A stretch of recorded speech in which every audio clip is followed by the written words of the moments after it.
Hey, it's Abdullah Samir. I want to talk about the lies and slanders of the Dawah boys. Now, I'm not saying all of these Dawah guys are like this, but I was quite disappointing to see this type of behavior from people that are claiming to be the moral arbiters of humanity, the ones who are coming with the guidance for all of humanity, the ones who are claiming to be the inheritors of the prophets, so to speak, right? So someone by the name of Farid did a response video to a surah Faqaf that I had produced with a friend and was written anonymously by someone else. And the response video gets into a few points. Ali Dawah actually uploaded the video saying, ex-Muslim attempts Quran challenge using Quran LOL. And his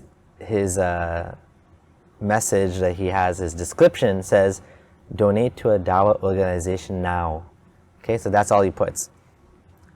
Nothing about the Quran challenge, nothing explaining this video, no introduction. It was completely someone else's content that was just uploaded straight up like this with no explanation as to why he uploaded. It was basically mirrored. So the thing that was kind of, in my opinion, upsetting was, check out this comment he has. A little fuck off, basically fuck off, to an ex-Muslim who insults the Quran day in and day out and tries to meet the challenge. He's talking about the Quran, about the Quran's challenge, by using the Quran LOOL. And you what? You know what I think he means was one of the reasons he left Islam, question mark, question mark? Cause it's haram to date. lmaooooo, laughing my ass off. Whoa, what a dummy. Like, he left Islam cause it's haram today. Dude, we're so much cooler than those guys, those dumb ex-Muslims. Like, he left Islam cause it's haram today. Like, give me a break, buddy. Left Islam cause it's haram to date. Like, really? Now let's see. Who is he speaking about? This video response was to, like I said, a video that we produced called Surah Faqaf that has been mirrored several times. And this is the comment that he left, which is clearly pointing at me. Now, either myself or the brother that recorded the recitation, both of us are married, right? Both of us were married since we were Muslim until now. So where is he coming from when he says, when Ali Dawah says, you know, one of the reasons he left Islam was because it's haram to date? It seems disingenuous, it seems dishonest, it seems like a slander, right? Basically, he starts off by saying F off to the Muslims, to the ex-Muslims in Ramadan. Fine, whatever, if you want to say that, it's no big deal. Then, from left field, he's coming with left Islam because it's haram to date. Like, where is he coming from? Where is he getting this from? Like, how are these guys the ummatan wasata, the middle nation, the best nation brought out for mankind?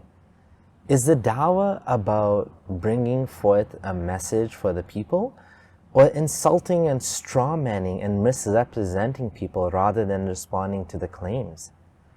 Right? Like, it's definitely dumb that you can't date in Islam, but you can sleep with slaves, right? And even if the slave is a married woman, you can still sleep with her, right? You can have intercourse with her. So this is the moral, like, guidance that the Quran has, right? The Quran says if you want to divorce your wife, you say talaq to her 3 times, and then you can no longer be with her until she's with another man. And then that man sleeps with her and then divorces her. This is the moral arbiter of humanity. This is the Furqan that the Quran comes with. And this And these people, instead of actually responding to the claims, are making these like a straw manning ex-Muslims, insulting people, misrepresenting them. Like, dude, what do I care about dating? Right? Like, I'm a married man. Like, I have no need for that. Like, you know what I mean? Like, and neither does anyone else that worked on this video. So I don't know who you're pointing at, right? But it's disappointing because it's an ad hominem, it's a straw man. Unless you mean that the ruling of having a girlfriend, which again, it just doesn't make any sense. What's the Islamic alternative? You have to pray istikhara, right? You make dua, you pray 2 rakats, and you know, some people think you see something in a dream, you know, this is, or you see a color. None of this is actually probably in the actual hadith, but this is what people think. And supposedly you get a feeling, right? So the best you can do is you pray to Allah, and magically you know what to do, right? But you don't get to really know the person in Islam because you can't date her, you can't be alone with her or him. You have to be always in public with them, right? With a chaperone or whatever, right? So it's a challenge to get to know the person, right? And like, again, like this has nothing to do with me, this comment, but it seems like it's directed at me, which is unfortunate and upsetting. And as for the Quran challenge, like, you know, you have to make a surah like it.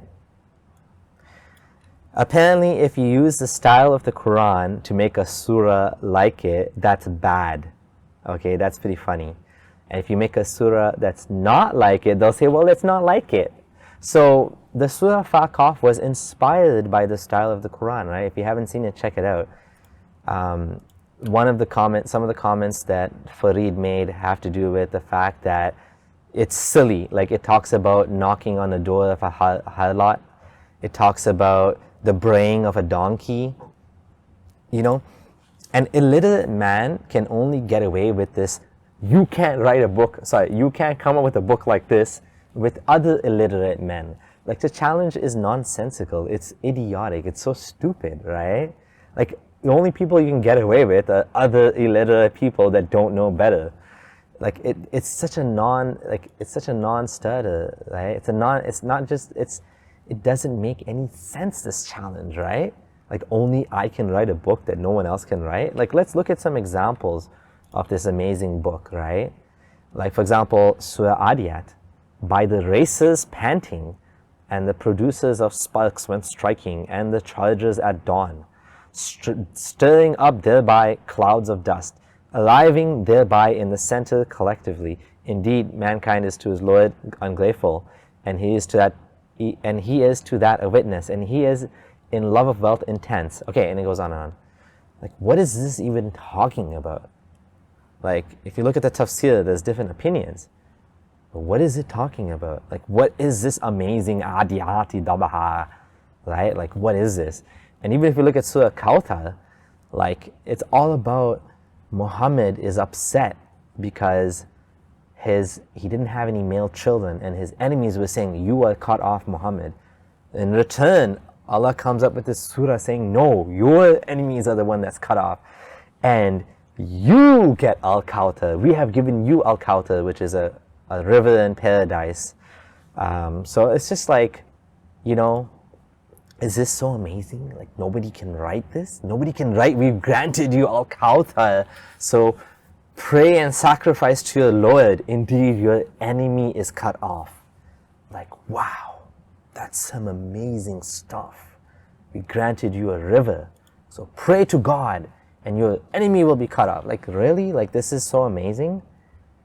Right? Like, no wonder the Quran responses are talking about donkeys and elephants, and because it's such a ridiculous thing. Like, if you can't see that this is the point of making it funny, then you missed the joke. Like, it went over your head, right?